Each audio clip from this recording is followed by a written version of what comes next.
This episode of txtNationTV is brought to you by Music City Bids. It's a buying and selling auction system a little like eBay, but a whole lot better. Check them out online, musiccitybids.com. You're watching txtNationTV, and in this episode, we'll be unboxing... You totally thought it was going to be a Samsung Galaxy phone, didn't you? This is the iPhone 6s from Apple. Let's take a look.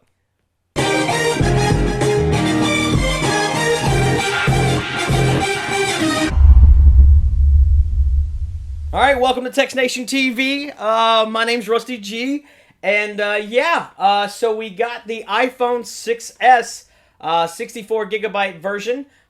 This is the T-Mobile variant, and according to T-Mobile's CEO Leisure, we should be getting the best coverage of all sorts and all kinds here with this T-Mobile. Unfortunately, being the fact that we've been doing Galaxy phones, I kind of wanted to do a iPhone specific because of LTE coverage being now guaranteed by T-Mobile, and well, you can get it from Apple and get it every single year and trade in, trade up, however you want to do it, and T-Mobile's pretty much doing the same thing anyway. You can upgrade up to 3 times a year. So honestly, if you haven't switched to T-Mobile yet, the only thing that you're complaining about is coverage, and that's because you're outside of a main metropolitan area. But if you are in a main metropolitan area, I don't see why you haven't swapped yet. So let's get into it. This is what you guys are here for, the iPhone 6s. This is the rose gold version, and unfortunately this isn't my phone, so I won't be getting into the full details just yet, just because I don't know if I can set this thing up yet. But either way, let's open it up and let's take a look. All right, so this is what you guys are here for. This is the T-Mobile variant of the iPhone 6s. This is not my phone. This is actually part of the family plan in one of the phones, but the owner did allow me to do the unboxing unknowingly, kind of, sort of. They kind of went out of town. But anyway, so the phone came in. This is the iPhone 6s. This is the rose gold version. This is the first time that they've done the rose gold in the phone. They've done the rose gold in the watches, and this is the 64GB version, and you'll see there, and I'll cover up anything just in case. And you'll see, again, this is the T-Mobile variant, and they're saying that this is going to be the best coverage out of T-Mobile because of all the new things that T-Mobile has been doing and the way that the iPhone is with its new antennas and more LTE bands that it does. So we're actually excited about that, and I told the person who's getting this phone, and I keep flipping it over on the back, but I told the person getting this phone they have a lifetime coverage guarantee, so that's going to be awesome for them. So let's take a look at this thing here. And, I mean, this is going to be just like any other unboxing video that you've seen before. I mean, they're all pretty much the same at this point. So let's just pull this open real slick and slow here.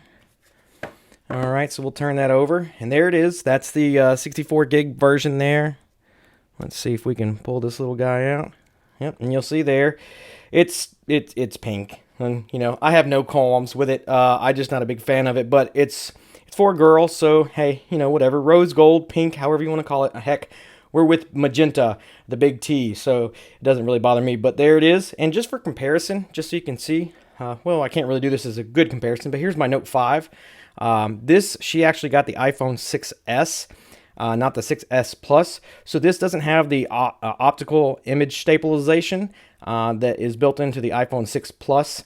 Or 6s Plus, but she does have the new fingerprint scanner, and she does have, as far as processing speed, probably one of the best phones out there alongside of my Note 5 here. But that's just for size comparison, so you can see, obviously my phone has a case on it, so let's put that off to the side here. And let's flip this over there. And now, you're probably used to all this standard packaging stuff. Open it up, tray, standard stuff, paper, stuff we don't care about how to, yeah, we don't care. Okay, so let's take a look, see here. You got your standard USB wall wart plug charger. This will be different for the UK, obviously. Standard lightning cable connector to get plugged in. And then also the ear pods that you get with the iPhone. Nice to have those. Obviously, over the last few years, I believe since the iPhone 5, I believe they started doing this, or maybe the 5S, or maybe it was the 6 that they started doing this. But the ear pods are a lot better than what they used to be. the Apple earbuds is what they used to be. So she's getting good quality stuff there. But most of the time, most people use Bluetooth, but she may actually end up using those. So nothing out of the ordinary. Pretty much the same in every phone box that we see now. So let's just put that back in there. And she didn't get a SIM card, so I don't know if this thing is going to actually overwrite the phone that she has right now. But we're about to find out. So let's turn this thing on. And let's see if we can kind of watch it here. Put that there. Now this is the first initial opening of this phone, and we're going to see if it actually activates while it's sitting there, because if it activates and cuts her phone off, I'm going to feel really, really bad, because she's supposed to be... Oh, there it is. So let's see if I can get this set up, and we'll come back. All right, so now that we have this thing all set up, and I apologize for the delay, we just had to get everything set up. Come on, focus. Let's go focus. Come on, focus. There we go. Okay, so I do have to say this is not my phone, so this is kind of set up a little bit differently. But taking a look at the iPhone 6s, some of the major things that you're going to see differences, obviously iOS 9, and there should be an update for iOS 9.1. But one of the things that everybody's talking about is the cameras here on the back and on the front. On the back, last year the iPhone 6 was an 8 megapixel shooter.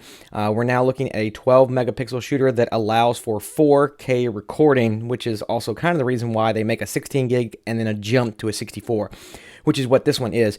This is a 64 gig version, because 16 gigs and you start recording 4K video, that's just going to be ridiculous. So you're definitely going to be probably a lot of people purchasing the 64 gig, which is what this is. Here on the front, we've got a 5 megapixel shooter, up from the previous iPhone 6, which had a 1.2 megapixel shooter. So big upgrades there as far as the camera is concerned. We still have the same 4.7 and 5.5 inch screen from the original iPhone 6, and then now the 6S, still pretty much the same, the 301 and the 420. I don't remember the PPI specifically, but what we're going to look at here is real quick is the peek and pops that come with iOS 9. So now you have this 3D touch, where it's not just a touch that gets you into the phone, but also a peek, which allows, and it looks like she's actually got a friend here as a favorite, so she can actually go in and call that person directly without having to actually go into the phone and go into it, which is really cool. And then let's see here if this actually has the pop option. So there's a peek, and so she can do that. Oh, nope. Don't want to do that. Sorry, apologize. Let's see what the camera does here. So camera, just normal, regular. There you go. Standard stuff, and it's got this live. Oh, nope. Apparently we have an alarm going off. But anyway, you've got the live version up here, and you can actually turn this off in the camera.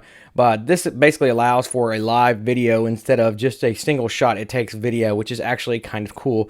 But if you go into the peak of it, you can actually go ahead and get ready. Yep, there you go. So there's take a selfie mode. So that actually kind of need to get you into what you need to real quick if you want to get that set up. Obviously, this is going to work mostly with your Apple apps specifically, because you're going to have things that you need to get set up as far as your contacts. And like right here, let's see if... So there's some of her text messages if you just want to go in and quickly do something. But if you want to actually go in and do something else as well, so let's see. Okay, so we were having a conversation here previously about switching her phones while she was waiting on this phone to get here. So one of the cool things that you can do is actually peek, and this is where the peek and the pop difference is going to be. You've got a peek where you can actually... Oh, nope, that's just the regular standard goes into it. That's what it goes to. But if you go and hopefully, and we're on 4G... Gotta set up T-Mobile, so it's not gonna work just yet. But that's the peak. And then let me turn on Wi-Fi to make that work a little bit better, so you can see what the difference is here. Should be able to pull up. I've already set up the Wi-Fi, so the Wi-Fi should pop right on there. Okay. So now I should be able to kind of peek, and Wi-Fi loads the website, which is pretty nifty if you just want to peek at the website real quick without getting into the full details.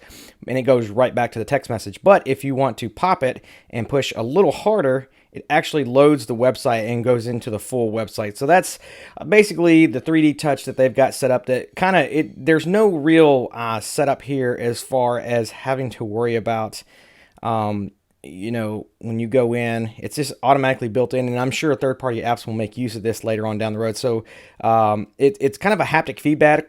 It kind of vibrates the phone real quick to get that peak, and then if you want to press a little harder, it'll actually just load it and let you know that it's fully loaded. So kind of cool there for the peaks and pops as far as the iOS 9 is an update. Another thing is also when you're doing multiple apps, you've got the app switcher here. And you can see the apps that we've just had open. The one thing I don't like here is that Android does this a little bit better. Android, in this space right down here, at least on the Samsung, and I'm sure it does on other Android devices, gives you an option for close all, so that if I just want to get everything closed off, because I know that memory is being held up, and it's probably basically because memory on the Android takes a lot more to control things, because it acts more like a computer than it does a mobile device. But here with iOS 9, you just swipe things away, and they all go away, and you just get back to your regular home. So that's kind of great. And then also, if you open up, and let's see if we can do this again, open this up, go into the website. One thing that I'm starting to see in iOS 9 that Android devices have always had is a back button. Well, Apple has actually implemented this, and I'll see if I can get in real close. Come on, focus, focus. Maybe not. But here at the top, they have done software. There it goes. Done software back button. So now you can go back without having to actually have a back button. So there's an actual back way to do that. And then also, if you want, let's see, I was able to do this on the iPad, maybe not in text messaging. No, there was a way in the iPad with this software, because I've got the beta software. You can actually pull out and nope, not there. But there's a way where you can actually pull out and slide into another app and get things going if you want. And let's see here. This isn't, again, my phone, so I'm kind of running things. Let's see. Let's just go into Safari real quick. And let's see. Nope, nothing there. Okay, so maybe it was just an iPad specific to be able to swap apps whenever you're running larger screen devices. Let's do something real quick just because I wanted to try this out. T-Mobile is touting lifetime coverage guarantee because of the new antennas that are in the LTE version. So let's turn off Wi-Fi, and I may or may not be able to do this because that T-Mobile thing popped in earlier looking like it had to be activated. So let's turn on the speed test here and make sure we're on 4G. We are on 4G. Okay, so begin the test, and we'll see what happens here. Preparing. See how long this takes. Okay, we're starting to get the testing ping. There we go. Looks like we've got a location pinned down. It's going to start testing. And we're just going to give this a shot, 73 milliseconds. And look at this. This is LTE again, running off of T-Mobile. And that's actually pretty good speed for a first-time speed. So this is Nashville, Tennessee that we're in. And it depends on rural areas, whether you're in town, out of town, whatever. This is a first speed test. I guess that's why it took so long to actually get up and going. But you looking in there, 12.62 megabyte download, and we're looking at a 2.3738, looks like maybe 40 going on the upload. So that's actually pretty good for T-Mobile. So I have to say that's a pretty good test, and that's just a test just right out of the box. So awesome on you guys, T-Mobile and their LTE service. So that's great to see. I can't really think of anything else other than the iOS 9 software that you're going to be able to get used to. Again, the peak and the pop thing that they were talking about. And let me do this again so you can see that. The options that you have there. That is specific to iOS 9 and the 3D Touch devices. So iPhone 6 and iPhone 6s will not be able to do this, obviously. It just basically gives you another subtext menu like the Windows right-click does. And then also the we're up from the 1.2 front camera up to 5 megapixel, and then 8 megapixels last year on the iPhone 6, and then now a 12 megapixel with 4K video recording. So make sure you at least get the 64 gig version if you're going to do any 4K video recording or shoot just 1080p recording. So that's going to be pretty much it for the unboxing and the initial look at the iPhone 6s for the 64 gig version in T-Mobile. If you have any questions, comments, concerns, guys, leave them below. Subscribe, like the video, and share if you can. And we'll see you for the next episode. Check us out on txtNationTV. Thanks again for watching. Oh, guys, real quick, I did want to add one more thing. I know I said goodbye, but I wanted to add one more thing. I forgot about this, actually. This is the iPhone 6s with the new aluminum 7000, I believe, or because last year it was aluminum alloy, and then now it's the aluminum 7000 series that makes this thing a little bit stronger as far as being able to take some hits and dings. So this should be better because they've added in zinc, a little bit of zinc to it. So as far as bend tests are concerned, for those of you sitting down on your phone, which you shouldn't be in the first place, this should be a little bit stronger and should be able to take a little bit more hits. So good luck with that. I'm not going to bend this one because this is not personally my phone, so I won't want to do that right now. But just wanted to throw that in there. And again, thanks for watching. See you in the next episode.